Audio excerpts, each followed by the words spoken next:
sama-sama elok, sama-sama mengikut seperti yang kita punya kehendak lah, dari segi comelnya, dari segi adab, semua molek. Macam bak kata lagu UKIS tahun 90-an dulu, di sana menanti, di sini menunggu. Kalau kau pilih di sini, apa kata di sana? Kalau kau pilih di sana, di sini akan terluka.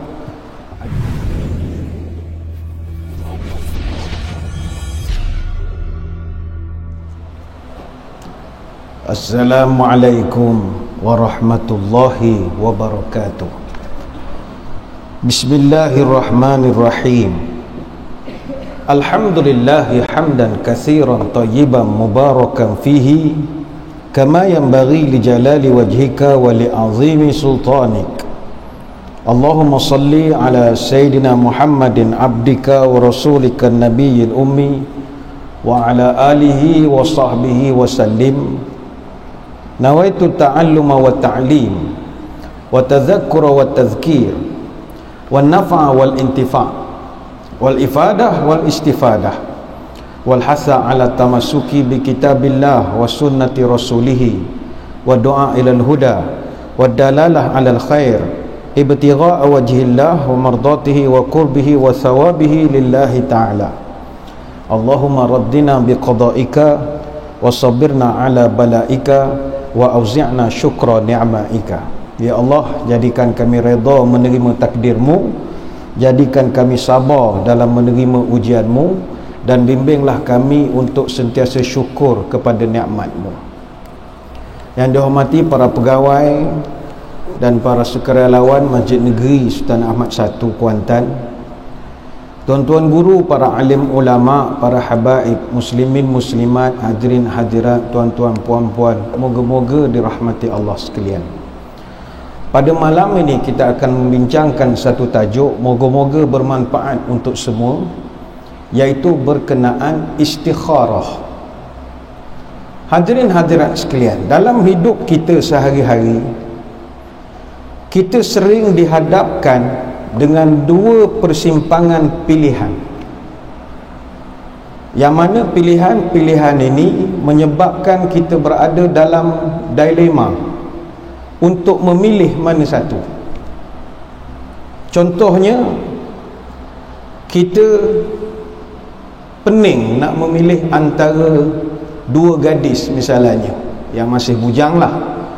Ada dua pilihan, sama-sama elok, sama-sama mengikut seperti yang kita punya kehendak lah, dari segi comelnya, dari segi adab, semua molek. Macam bak kata lagu UKIS tahun 90-an dulu, di sana menanti, di sini menunggu. Kalau kau pilih di sini, apa kata di sana? Kalau kau pilih di sana, di sini akan terluka. Itu pilihan.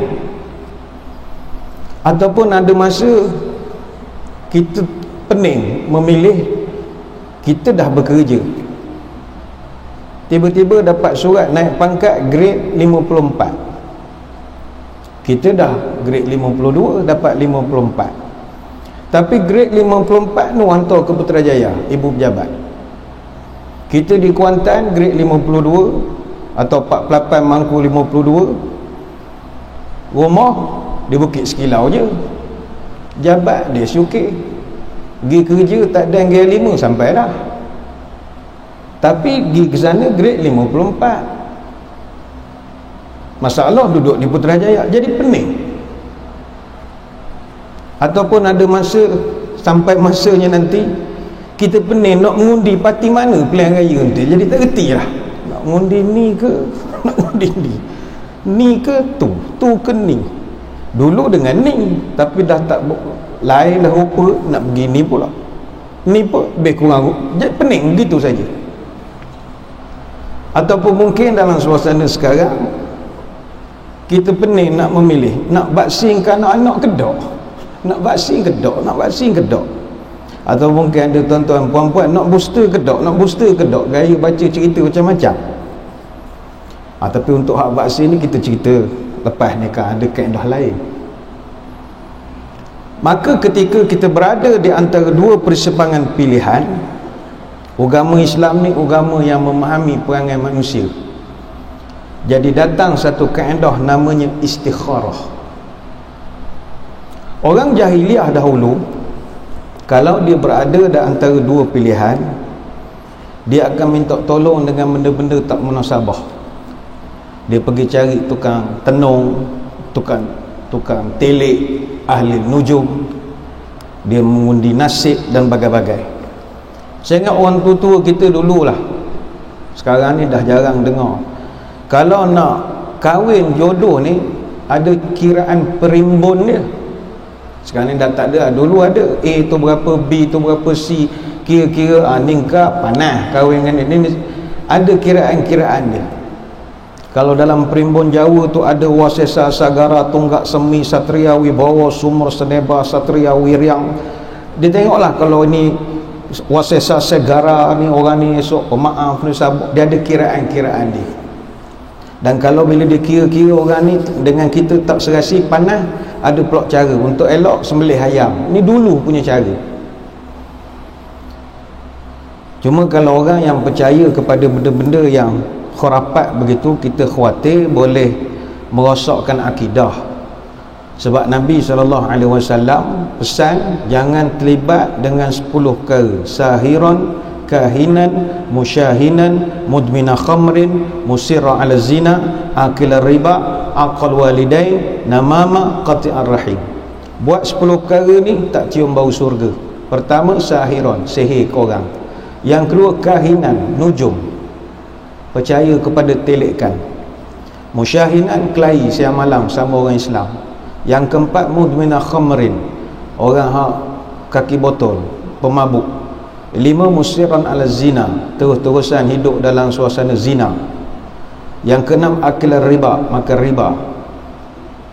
Yang ketujuh, aqal walidain, orang yang dahaka pada mak bapak. Kemudian awin namama, namimah ni nyampai-nyampai cerita.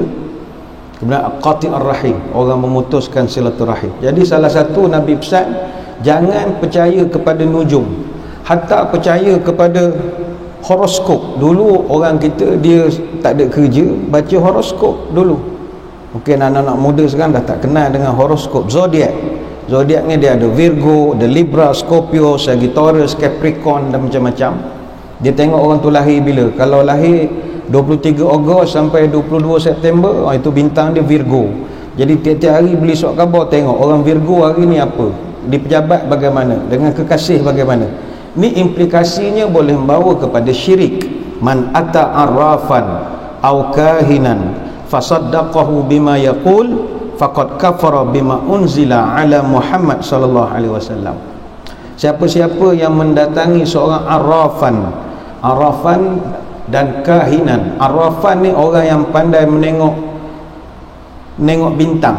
Dia nengok bintang-bintang, dia tahu. Au kahinan, orang menelik nasib. Fasaddaqahu bima yaqul, dan dia percaya pula cakap orang ini, faqad kafara bima unzila ala Muhammad, dia telah kufur terhadap apa yang aku ajarkan selama ini. Ni hadis riwayat Abu Daud dan ramai ulama hadis. Minimum orang yang percaya kepada ngarut ini, semayangnya tak diterima oleh Allah. Itu minimum lah. Man ata arrafan fas'alahu an syai'in fasaddaqahu lam yuqbalillah salatahu arba'ina yauman. Siapa-siapa mendatangi seorang arrafan, orang yang pandai mengira-ngira nasib-nasib ni, fas'alu an syai', dia tanya nasib dia pada orang ini, fasaddaqahu, dan dia percaya pula, lam yuqbalillah salatahu arba'ina yauman, tidak diterima semayangnya 40 hari. Ni hadis riwayat Muslim. Contoh dia pening nak milih nak kahwin dengan siapa apa semua, jumpa dengan satu orang pandai tengok daun teruk, semua itu perbuatan yang salah. Maka Islam mengajar kita untuk serahkan pilihan kita kepada Allah. Caranya melalui istikharah. Asal bagi perkataan istikharah ini adalah kalimat khair. Apa makna khair? Baik. Sabahal khair, selamat pagi, pagi yang baik. Dari sudut bahasa, khara takhayyara ikhtarahu, maknanya minta dipilihkan. Dan kalau dalam bahasa Arab bila ada tambahan alif, sin ta, dia jadi istikhar, mana talabal khairah, orang itu mencari pilihan. Jadi kata para ulama dari sudut istilah, istikharah ini talabul ikhtiyar, kita cari pilihan yang terbaik, ay talaba sarfil himmati lima huwal mukhtaru indallahi wal aula bis salati au du'a al warid fil istikharah. Istikharah ini kita cari pilihan, iaitu pilihan itu adalah di sisi Allah, biar Allah yang menentukan, dengan cara bis salati, dengan cara sembahyang, au du'a al warid fil istikharah, ataupun dengan berdoa dengan doa-doa yang terdapat caranya diajar oleh Nabi SAW. Jadi makna istikharah ni ataupun objektif istikharah ni ada dua. Kita minta kepada Allah satu kebaikan, dan kita minta Allah pilihkan yang terbaik dalam pilihan itu. Ini orang yang serahkan dirinya kepada Allah. Dan dalam hidup kita ni tuan-tuan, untung kalau hidup kita ini Allah tunjuk apa yang terbaik. Kalau Allah tunjukkan apa yang terbaik, itu untung semualah. Sebab itu kata Nabi dalam satu hadis riwayat daripada Sa'ad bin Abi Waqqas, Nabi pernah menyebut, min sa'adati ibni Adam ridallah bima qadallahu lahu. Antara kebahagiaan, tanda bahagia anak Adam ini adalah dia reda terhadap apa yang telah Allah tentukan pada dia. Wa min syaqawati ibni Adam tarku istikharatullah. Dan antara tanda malang anak Adam itu bila dia meninggalkan istikharah kepada Allah. Dia nak buat benda, dia tak minta Allah tunjuk. Dia nak buat pilih sesuatu, dia tak minta tolong Allah tolong tunjukkan. Wa min syaqawati ibni Adam sakhtuhu bima qadallahu lahu. Dan termasuk juga malang seorang anak Adam itu kalau dia tak boleh terima terhadap takdir yang telah ditentukan pada dia. Hadis riwayat Imam At-Tirmizi. Sebab itu kita tengok dalam Quran bagaimana Nabi Musa alaihissalam ketika dia dihimpit dengan tekanan-tekanan oleh Firaun, dia berdoa, dan doa itu direkodkan oleh Allah dalam Quran. Faqala rabbi inni lima anzalta ilayya min khairin faqir. Maka Nabi Musa pun berdoa, ya Allah, sesungguhnya aku sangat berhajat kepada sebarang rezeki pemberian yang engkau berikan. Maknanya tentukanlah aku ni nak jadi apa, tentukanlah. Surah Al-Qasas ayat 24. Ini istikharah. Cuma tuan-tuan sekalian perlu diingatkan, istikharah ini dilakukan bukan untuk memilih antara perkara ketaatan dengan maksiat. Itu tak boleh. Bukan untuk kita nak milih antara benda halal dengan benda haram. Tak boleh. Tak boleh dipilih, digunakan untuk milih antara benda afdal dengan kurang afdal. Istikharah ini hanya untuk memilih dua perkara yang sama kedudukan dan sama kebaikan. Macam contoh, biasanya bab jodoh lah. Nikah, ni lawa, ni comel. Ini pun keluarga bagus, ni pun keluarga. Dua-dua sama, markah tu sama. Tapi kalau dapat dua benda yang hukum berbeza dari segi afdal dengan kurang afdal, tu tak payah istikharah lah. Contohnya, majikan bagi kita hadiah pekerja cemerlang tiket penerbangan percuma ke mana-mana kita nak pergi. Dia tawarkan pada kita, engkau nak pergi umrah ke nak pergi London. Itu tak payahlah istikharah, la ilaha illallah. Tahu mana afdal, mana paling afdal. Tak payah ceritalah antara London dengan Mekah mana lebih afdal. So orang tak buat istikharah benda begitu. Ataupun kerja sekarang gaji rendah tapi sumber halal, jelas dapat offer kerja baru, tapi bisnes tak tahu untuk penipu ke apa, gaji besar, benda tu tak berapa jelas. Yang ini jelas, maka tidak ada istikharah di situ. Tadi saya sebut kalau isu vaksin, ini sedap. Kalau isu vaksin, orang tanya, Ustaz macam mana kalau vaksin? Saya menengok orang hal vaksin duduk bergaduh dalam Facebook bagai-bagai tentang Kementerian Kesihatan dan macam-macam. Ginilah, Kalau betul tuan-tuan nak buat pilihan dalam hal vaksin ini, ada satu kaedah dalam agama kita. Ini mungkin jarang tuan-tuan mendengar. Kaedah ini dinamakan mubahalah. Mubahalah ni kalau kita berani ya. Apa makna mubahalah? Mubahalah ni malediction ataupun imprecation. Dia asal daripada perkataan bahlah ataupun buhlah. Artinya laknat ataupun kutuk. Maknanya kita dengan orang vaksin, kita tak nak vaksin. Kita khabar, kalau aku di jalan yang salah, Tuhan laknat aku. Kalau engkau jalan yang salah, Tuhan laknat engkau. Siapa berani buat lah. Saya ingat tak ada orang berani buat, sebab kita tak tahu ya kita betul, ya kita salah.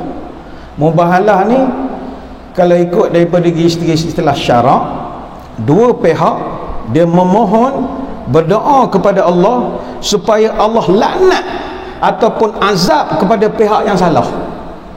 Mana tuan-tuan vaksin, tak nak vaksin, kita mubahalah. Perkara ini ada sejarahnya. Sebab itu kata para ulama, peristiwa mubahalah ini pernah dilakukan oleh Rasulullah sallallahu alaihi wasallam terhadap pendeta-pendeta Kristian daripada Najran tahun 9 Hijrah. Dan Allah rekodkan peristiwa itu dalam surah Ali Imran ayat 61.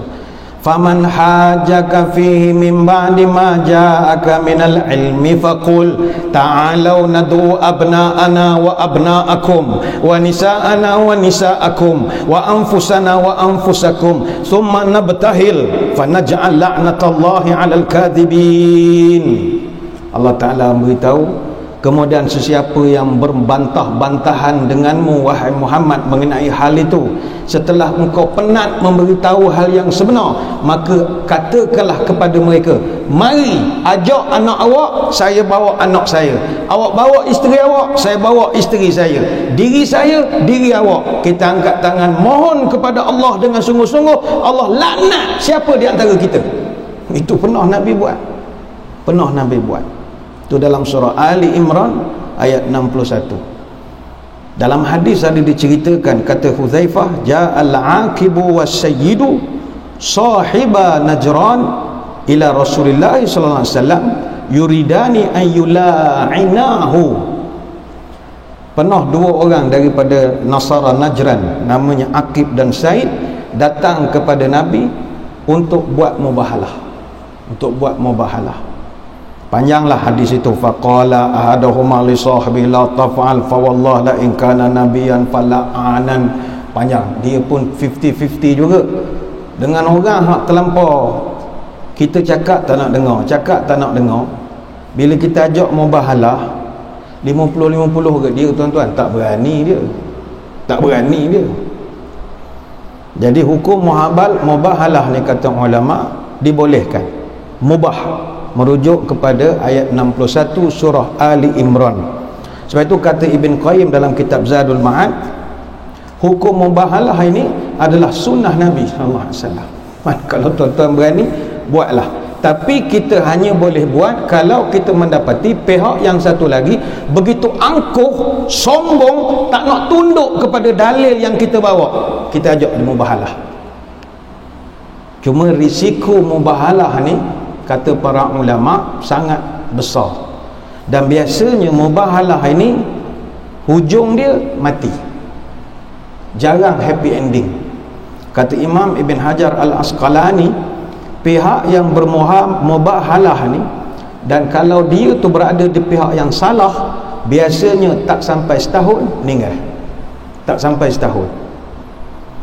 Dan pengalaman ini, kata Ibn Hajar, pernah terjadi kepada dia sendiri ketika seorang atheist, orang yang free thinker, tak nak percaya kepada Tuhan. Dia seorang fanatik dengan pahaman dia, berhujah, bincang, tak nak dengar, ajak mubahalah dengan Ibn Hajar, selang 2 bulan meninggal. Ini kata Ibn Hajar. Begitu juga ketika Mirza Ghulam Ahmad, saya tak sebutlah dia ni siapa, tapi tuan-tuan Google sendirilah. Mirza Ghulam Ahmad, dia pernah mengaku jadi Nabi. Akhirnya diajak berdebat dan bermubahalah dengan Syekhul Islam Sana'ullah Amritsari, seorang ulama besar di India.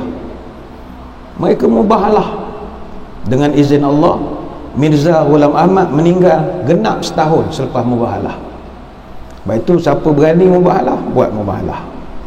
Cuma syarat nak mubahalah ini, pertama kena ikhlas kerana Allah, mesti mau ikhlas.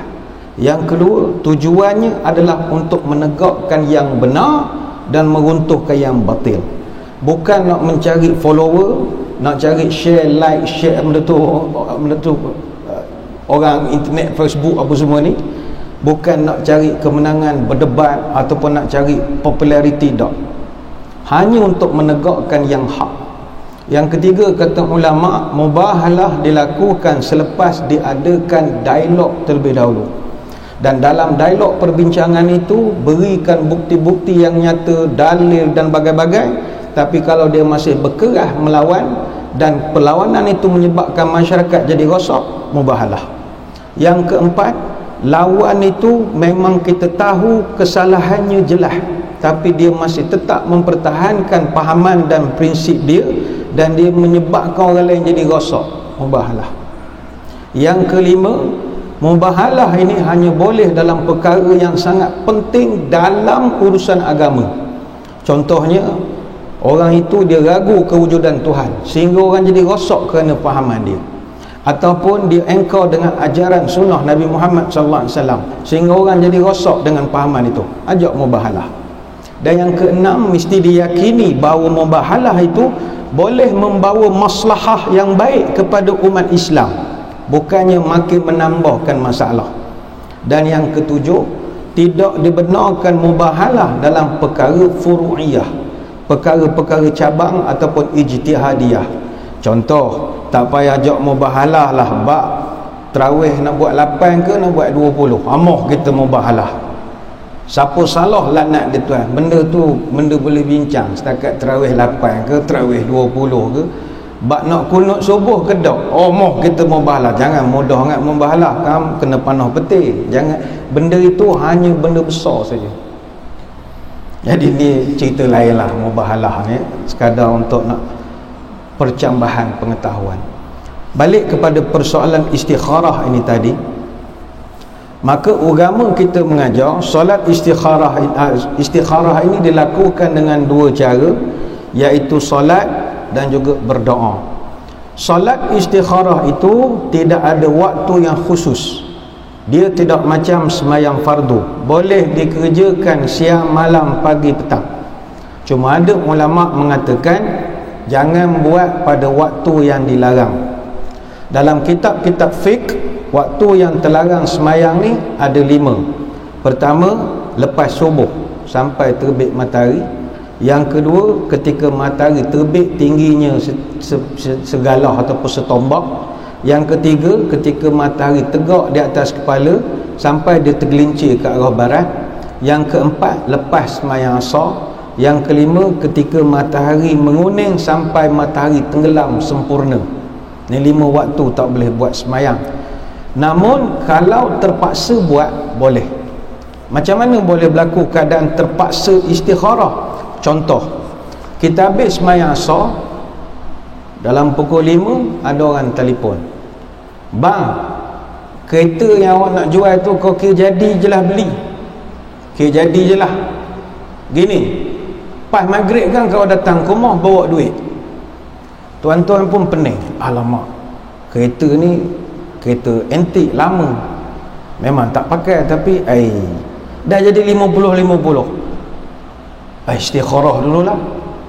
Tapi lepas asar dah, orang tu nak datang lepas maghrib. Jadi dalam keadaan begitu boleh kita buat istikharah. Mana pukul 5, pukul 6 semayang jugalah. Ya Allah, tolonglah, tunjukkan, mudahkan mana aku nak jual ke tidak. Sebab orang ni maghrib kan nak datang dah bawa duit ni. Jadi boleh dalam keadaan tertentu. Cuma ada ulama yang berpendapat lebih bagus dilakukan solat istikharah ini selepas kita buat semayang fardu. Semayang fardu, tuan-tuan habis semayang isyak, kalau tak buat ba'diyah pun tak apa, buat istikharah pun boleh juga. Tapi setakat istikharah nak menentukan nak pergi bazar karat ke tak, bazar karat tak payahlah istikharah, buat penat semayang, nak mikir nak pergi pasar malam ke tidak. Ni benda besar-besar je istikharah ni, pilihan yang meruncing. Namun disebabkan solat istikharah ini dia adalah satu bentuk permohonan, maka ulama mengatakan sebaiknya dikerjakan pada waktu-waktu yang mustajab. Masa bila waktu mustajab ni ada banyak. Pertama, kita melakukannya ketika waktu malam, satu waktu di waktu malam. Inna fil laili la sa'atan la yuwafiquha rajulun muslim yas'alullah khairan min amri dunya wal akhirah illa a'tahu iyyahu wa dzalika kulla lailatin. Pada waktu malam, kata Nabi, ada satu masa, satu momen itu yang mana kalau seorang minta kepada Allah, nescaya akan diperkenankan permintaan itu, dan momen itu ada pada setiap malam. Ini hadis riwayat Muslim dan Imam Ahmad. Jadi pertama malam lah, sembahyang malam. Kemudian kata ulama, waktu yang bagus juga ketika kita terjaga ataupun terbangun di waktu malam pun bagus juga. Kata Nabi, siapa yang terbangun tengah malam kemudian dia mengucapkan la ilaha illallah wahdahu la syarikalah lahul mulku wa lahul hamdu wa ala kulli syai'in qadir, panjanglah hadisnya. Kemudian dia berdoa, Allah maghfirli, dia doa pula, ya Allah ampunkan aku. Maka kalau dia doa itu semuanya akan diterima oleh Allah. Hadis riwayat Imam Bukhari. Kemudian ada lagi waktu yang bagus untuk istikharah ini, satu momen pada hari Jumaat. Dalam hari Jumaat dia ada satu tempoh waktu yang sangat mustajab berdoa, cuma tidak dinyatakan bila, lepas subuh ke, pukul 10 ke, waktu Jumaat ke, khatib naik mimbar ke, tak tahu di mana. Jadi berdoa sajalah.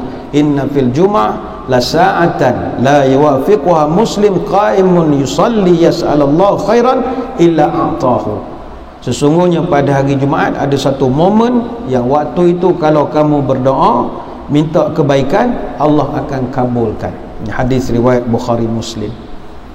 Dan dalam konteks kita ada satu momen yang sering berlaku di tempat kita, iaitu ketika turunnya hujan. Sintani la turaddani ad-du'a dan nida wa tahtal matar. Ada dua doa permintaan yang tak akan ditolak, iaitu ketika pertama orang berdoa pada Allah waktu azan, dan yang kedua orang berdoa ketika hujan. Jadi kalau hujan burung-burung sembahyang istikharah, itu sangat mustajab. Kemudian ada juga ulama mengatakan, ni agak pelik sedikit, iaitu istikharah ataupun solat istikharah pada waktu mustajab ketika mendengar ayam berkokok. Ni rare lah, payah sikit. Idza sami'tum siyahad dikah fas'alullahu min fadlihi fa innaha ra'at malakan. Sekiranya kamu mendengar ayam berkokok, maka berdoalah ketika itu, kerana sesungguhnya ayam itu melihat malaikat. Hadis riwayat Bukhari dan Muslim. Apa lagi waktu yang bagus nak buat istikharah? Ada satu riwayat, buatlah istikharah pada hari Rabu, antara Zuhur sampai Asar. Hari inilah, antara Zuhur tadi sampai Asar tadi. Kata Jabir bin Abdullah, anna Nabi sallallahu alaihi wasallam da'a fi Masjidil Fatah salasan yaumal Isnin wa yaumul Thulatha wa yaumul Arbi'a. Nabi dia ada satu tabiat, dalam seminggu dia akan 3 kali pergi ke Masjid Fatah, ni di Madinah, iaitu Nabi pergi hari Senin, hari Selasa, hari Rabu. Fastujiba lahu yaumul Arbi'a banna salatan fa'urifa al-bishru fi wajhi. Dan biasanya kami tahu Nabi doanya akan dikabulkan pada hari Rabu. Apa sebab? Fa'arifas bishru fi wajhi, kami boleh nampak dia punya senyum lain. Hari Senin dia biasa saja, Selasa biasa saja, Rabu dia punya happy lain. Jadi kami tahu hari Rabu adalah hari yang sangat mustajab berdoa. Sebab itu kata Jabir, falam yanzil bi amrun muhimmun ghalizun illa tawakhaitu tilka sa'a fad'u fiha fa'ariful ijabah. Tiadalah satu perkara penting yang berat kepada saya kecuali memilih waktu ini untuk berdoa, iaitu hari Rabu antara Zuhur dengan Asar. Dan saya mendapati doa saya banyak dikabulkan kalau minta pada hari Rabu antara Zuhur dengan Asar. Ini riwayat Ahmad dan juga Al-Haythami dalam kitab Majma' Az-Zawaid. Jadi bolehlah kita melakukan istikharah. Ada satu lagi waktu yang mustajab juga kalau nak buat istikharah bagus, antara azan dengan qomat. Lepas ni kan azan isyak, jadi sementara nunggukan qomat, tuan-tuan buat istikharah. La yurad ad-du'a bainal azan wal iqamah. Nabi sebut tidak akan ditolak permohonan yang dipanjatkan antara azan dengan iqamat. Hadis riwayat Abu Daud. Jadi banyak waktu-waktu yang boleh kita laksanakan sembahyang istikharah ini. Tinggal kita saja memilih nak pilih mana yang sesuai untuk kita. Yang jelas, ketika kita nak mendapatkan satu pilihan atau nak melakukan sesuatu, beristikharahlah. Salatlah istikharah. Hukum salat istikharah ni sunat muakkad bagi orang yang berhajat nak dapatkan petunjuk daripada Allah. Dan anjuran untuk salat istikharah ini Nabi pun sebut, man khaba man istakhara wala nadima man istasyara wala ala man iqtasada. Tidak akan kecewa orang yang istikharah, kata Nabi. Takkan kecewa. Kalau dah Nabi beri jaminan, percayalah. Takkan kecewa. Ma khaba man istakhara. Tidak akan kecewa orang yang istikharah, wala nadima man istasyara, dan tidak akan menyesal orang yang berbincang. Orang yang istikharah, kemudian dia berbincang, tidak akan menyesal. Wala ala man iqtasada, dan tidak akan berkurangan orang yang berjimat cermat, orang yang cermat. Ini hadis riwayat At-Tabrani. Kalau kita perhatikan hadis ini, Nabi berikan hint. Pertama, ma khaba man istakhara, tidak akan kecewa orang yang istikharah. Kemudian Nabi sambung, la nadima man istasyara, tidak akan menyesal orang yang tanya pendapat. Jadi untuk orang yang dah buat istikharah, biasanya kita orang dulu aja kalau nak tahu istikharah ni jawapan dia, tunggu mimpi. Jangan. Tuan-tuan, kalau tunggu mimpi pedaah, label-label kita punya mimpi ni cak ayam punya mimpi, seolah percaya sangat. Sebab manusia akan mimpi dengan benda yang paling banyak dia fikir. Dia minat budak ni, minat budak ni. Sebelum tidur dia duk ingat ni. Memang bawa mimpi lah ingat ke dia itu.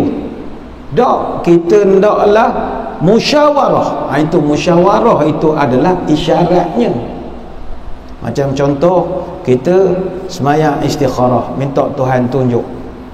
Kemudian esok lusa tu cari orang-orang yang kita percaya dia ni boleh jadi petunjuk pada kita. Antaranya siapa? Mak ayah lah.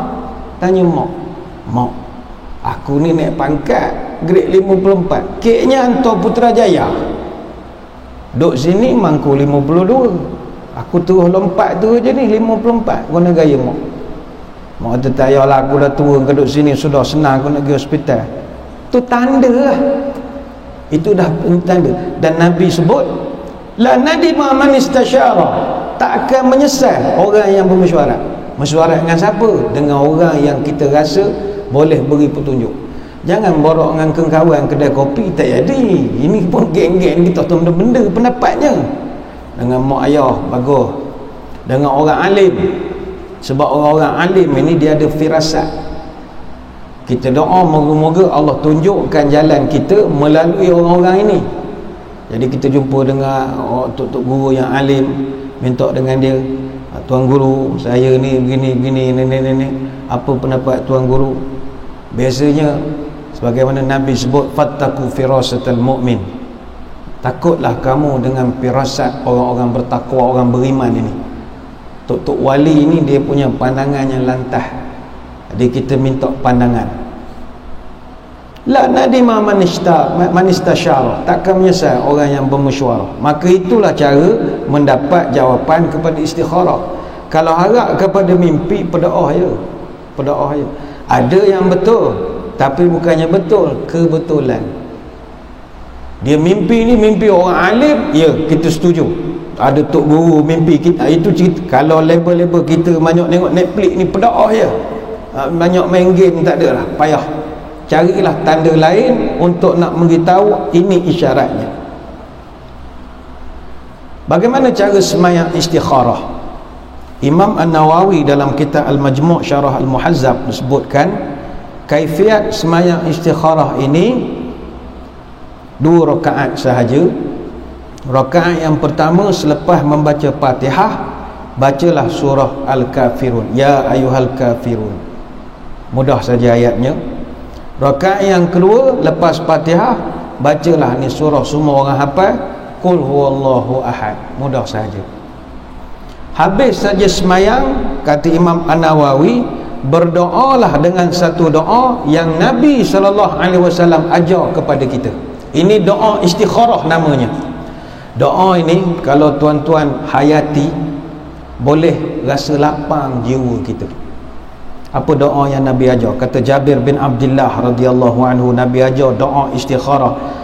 Kana Rasulullah sallallahu alaihi wasallam yu'allimuna al-istikharata fil umuri kulliha kama yu'allimuna surata minal Quran.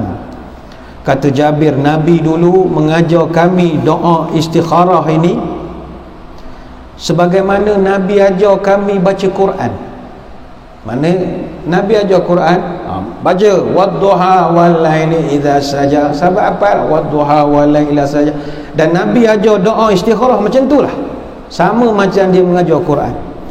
Yaqulu idza amma ahadukum bil amri falyarka' rak'ataini min ghairil faridati thumma liyaqul. Kata Nabi, jika salah seorang daripada kamu berniat dalam satu-satu urusan, semayanglah 2 rakaat yang bukan semayang wajib, kemudian berdoalah, Allahumma inni astakhiruka bi'ilmika wastaqdiruka biqudratika. Ya Allah, sesungguhnya aku meminta pilihan yang tepat kepadamu dengan ilmumu, dan aku mohon kekuatan kepadamu untuk memutuskan permasalahanku dengan kemahakuasaanmu. Itu saja falsafahnya begitu mendalam. Kita minta, ya Allah, aku minta pilihan yang tepat kepadamu bi'ilmika, dengan ilmumu ya Allah. Kalau dengan ilmu aku, tak ada. Katalah kita nak kahwin, 2 pilihan gadis, ilmu kita benda sangat, kita kenal paras rupa, pernahlah jumpa, minum air, pernah makan si ayam, kenal begitu saja. Ilmu kita setakat itu saja. Tapi Allah Ta'ala punya ilmu zahir, batin, luar, dalam, semua Allah tahu. Jadi kita minta, ya Allah, inni astakhiruka bil ilmika, tolong pilihkan untuk saya dengan ilmumu ya Allah, bukan ilmu saya terbatas. Wa as'aluka min fadlikal azim fa innaka taqdiru wa la aqdir wa ta'lamu wa la a'lam wa anta 'alamul ghuyub. Ya Allah, aku mohon padamu sesuatu dari anugerahmu yang agung. Sesungguhnya engkau maha kuasa, aku tidak ada kuasa. Engkau maha mengetahui, aku tidak apa-apa yang aku tahu. Dan hanya engkau sajalah yang tahu perkara-perkara ghaib. Kita mengayu pada Allah.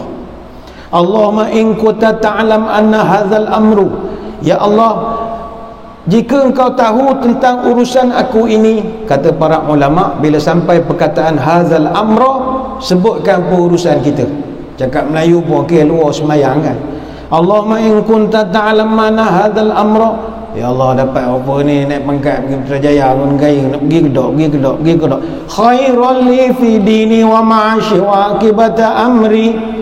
Ya Allah, kalau engkau tahu bahawa urusan ini, masalah kita ini baik untuk saya dalam hal agama saya, kehidupan saya, dan akibat selepas pada ini, tolonglah ya Allah, tunjukkan. Faqdurhu li wa yassirhu li thumma barik li fi. Kalau benda tu baik untuk saya, takdirkanlah untuk saya, mudahkanlah untuk saya, dan berkatilah saya. 3 sekali kita minta. Maknanya kalau benda ni betul baik untuk saya ya Allah, katalah saya nak kahwin, seorang ni budak Maran, seorang budak Rauk, saya tak tahu yang mana dah ya Allah. Tolonglah tentu. Kalaulah Allah pilih budak rauk misalnya, maka takdirkanlah dia untuk saya, mudahkan saya untuk berurusan dengan dia. Mana pergi hantar rombongan ke Minang ke kereta tak rosak ke apa, mudahkan. Dan yang paling mustahak, wa barik li fi, berkatkanlah, tolonglah campur tangan dalam kehidupan saya. Cuma kata ulama, kalau kita dah ada pilihan, tak payah istikharah lah. Sekadar nak confirmation, tak payah istikharah lah. Memang hati tu dah nak ke budak rauk, dia hanya nak suruh Tuhan jelmakan betul dah pilihan dia, tak payah. Ini memang 50-50. Dua-dua ni kita nak. Kalau dah ada cenderung mana-mana, tak payah istikharah lah. Kemudian Nabi sambung lagi, wa in kunta ta'lamu anna hadzal amru syarrun li fi dini wa ma'ashi wa akibatun amri fasrifhu anni wasrifni anhu waqdur lil khaira haitsu kana thumma ardini bihi. Dan ya Allah, andai kata benda yang saya minta ini tidak baik untuk saya, sama ada memberi kesan pada agama saya, kehidupan saya, ataupun akibat kepada saya di dunia dan di akhirat, maka 3 perkara kita minta. Jauhkanlah ia daripada aku, dan jauhkanlah aku daripada dia. Tambah dah, jauhkan aku dari dia, dan jauhkan dia daripada aku. Jangan kita, dia jauh pada kita, kita pula tergegeh nak pergi dekat lagi dengan dia. Minta Tuhan jauhkan betul. Jauhkan dia dari saya, dan jauhkan saya dari dia, dan takdirkanlah kebaikan di mana saja saya berada. Dan ni mustahak, jadikanlah saya redha dengan pilihan itu. Sekarang dah ada petunjuk, katalah maran rauk, Tuhan tunjuk bunda huruzan dengan maran, hati nak ngarau, tak payah jelah istikharah begitu. Mana kena redha dengan takdir ataupun pemilihan itu. Ini hadis riwayat Bukhari, Abu Daud, Tirmizi, Ibnu Majah dan ramai ulama hadis. Jadi ini doa istikharah. Memang panjang, tuan-tuan tak ada nak salin, tapi kalau dalam internet apa semua banyak doa-doa istikharah ni, sebab dia doa yang maksur daripada mulut Nabi SAW yang mulia. Cuma sekarang ada satu pula pattern baru pula masyarakat Islam di negara kita ini, dia ada istikharah cara baru, iaitu dia istikharah dengan gunakan Quran. Ni ada passion baru pula. Kaedah istikharah dengan Quran ni dipanggil at-tafa'ul bil Quran, menggunakan Quran untuk nak menentukan nak buat ataupun tidak. Contoh, dia adalah amalan-amalan dia ambil semayang, baca apa gini, pegang Quran. Kemudian bismillahirrahmanirrahim, Allah, dia anggap Quran tu wahyu Allah, biar Quran tunjukkan pilihan kita. Dia buka Quran. Kemudian dia tengok belah kanan, dia tengok belah kiri. Dia cari huruf shin, dia cari huruf kha. Kha tu makna khair, bagus, teruskan. Shin makna syar, tak molek. Dia kira berapa huruf kha, berapa huruf shin. Oh, shin banyak daripada kha, oh tak boleh pilih ni, tutup. Maka istikharah bagi dia. Maka bagaimanakah dengan cara begini? Kata Imam Al-Alusi, al-istikharah bil Quran wa yusammunaha tafa'ulan walau fiha kayfiyatun syatta wa zahira an dhalika mimma la dalil ala mashru'iyatihi. Istikharah dengan Quran yang disebutkan sebagai at-tafa'ul ini, ada bagai-bagai cara yang dilakukan oleh manusia. Apa yang jelas, la dalil ala mashru'iyatihi, apa yang jelas bahawa tidak ada dalil disyariatkan perbuatan sebegitu.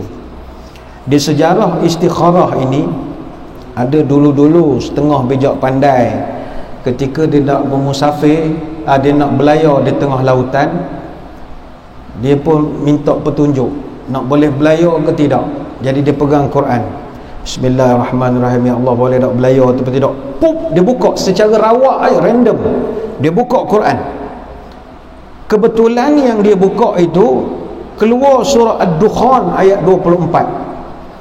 watrukil bahra rahwa innahum jundum mughraqun, dan tinggalkanlah laut itu dalam keadaan tenang terbelah, kerana sesungguhnya mereka yang mengejarmu itu tentera yang akan ditenggelamkan. Jadi bila dia baca ayat ini, kebetulan kita nak belayar, kawan buka-buka keluar, watrukil bahra, tinggalkanlah laut, mana jangan pergilah hari ni, tak Quran tak jadi belayar, kebetulan berlaku ribut. Jadi lepas pada itu ramailah orang percaya bahawa kaedah itu boleh digunakan. Kita nak pesan, kalau nak istikharah, gunakanlah cara hak Nabi sallallahu alaihi wasallam ajar, iaitu sembahyang dan berdoa. Tidak perlulah guna kaedah-kaedah kreatif yang lain. Sebab itu pandangan para ulama, kalau menurut mazhab Asy-Syafi'i, bertafaul ataupun melakukan istikharah menggunakan Al-Quran adalah perkara yang makruh. Perkara yang makruh. Fakta inilah seperti yang disebut oleh Imam Syihabuddin Ar-Ramli Al-Kabir di dalam hasyiahnya, yang menukilkan pandangan daripada Al-Damiri. Dia mengatakan, qala Ad-Damiri wa amma akhdhul fali minhu fajazama ibnul Arabi wa Turtushi wal Qarafi al-Malikiyun bitahrimi wa abahahu ibn Battata min al-Hanabilah wa muqtada madhhabina karahatuhu.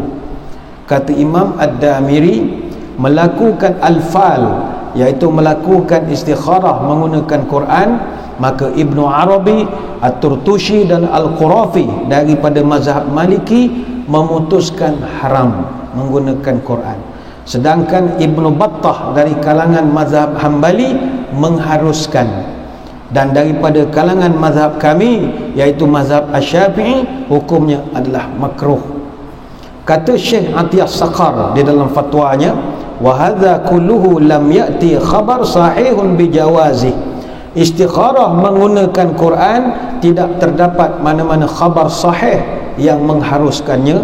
Wal istikharatu syar'iyyati ma'rufatun wa hiya salatu rak'ataini thumma du'a ba'dahuma bidu'ail ma'ruful warid 'an Nabi sallallahu alaihi wasallam. Istikharah yang terbaik adalah istikharah yang disyariatkan, iaitu melakukan salat 2 rakaat, kemudian berdoa dengan doa yang diajar oleh Nabi SAW. Moga-moga apa yang kita bahaskan ini dapatlah menjadi panduan kepada kita bersama. Apa juga dilema yang kita sedang hadapi, memilih antara nak melakukan ataupun tidak, nak buat ni atau nak buat tu, jangan sampai kita pening sampai nak ambil tindakan yang pelik-pelik. Tak, istikharah, minta Allah tunjukkan. Bagaimana cara Allah tunjukkan, hendaklah juga berunding dengan orang-orang yang sepatutnya kita berunding. Jangan mengharapkan mimpi, kerana mimpi itu belum tentu benar. Gerak hati kita pun belum tentu, sebab kita bukan orang baik-baik. Baik itu bertanyalah kepada orang yang berpengalaman. Ada mak ayah, tanya mak ayah. Ada ustaz-ustaz orang alim, tanya orang alim. InsyaAllah itulah petunjuk yang Allah berikan melalui orang-orang ini. Sekadar itu sembang-sembang pada malam ini. Terima kasih atas perhatian. Mohon maaf sebarang kekurangan. Kita bertemu lagi pada lain-lain kesempatan. Sebelum berpisah, mari kita menadah tangan berdoa. Moga majlis diberkati ilahi. A'udzubillahi minasyaitonirrajim. Bismillahirrahmanirrahim. Allahumma salli wa sallim ala sayyidina Muhammadin salatan tukhrijuna biha min zulumatil wahmi. Allahumma tawil umurana wa sahih ajsadana wa nawwir qulubana wa thabbit imanana wa ahsin a'malana wa wasi' arzaqana wa ilal khairi qarribna wa 'anil syarri ab'idna wa qdi hawaijana fid dini wad dunya wal akhirah innaka ala kulli syai'in qadir. Ya Allah, panjangkanlah umur kami, sihatkanlah tubuh badan kami, terangkanlah hati kami, tetapkanlah iman kami, molekkanlah perangai kami, luaskanlah rezeki kami, dekatkanlah kami dengan kebaikan, jauhkanlah kami dari kejahatan, kabulkanlah segala doa kami, sama ada dalam urusan agama, dunia atau akhirat. Subhanakallahumma wa bihamdika nashhadu an la ilaha illa anta nastaghfiruka wa natubu ilaik. wa sallallahu ala sayyidina Muhammadin wa ala alihi wa sahbihi wa baraka wa sallam. Walhamdulillahi rabbil alamin. Sekadar itu, wabillahi taufiq wal hidayah. Wassalamualaikum warahmatullahi wabarakatuh. Wallahu a'lam.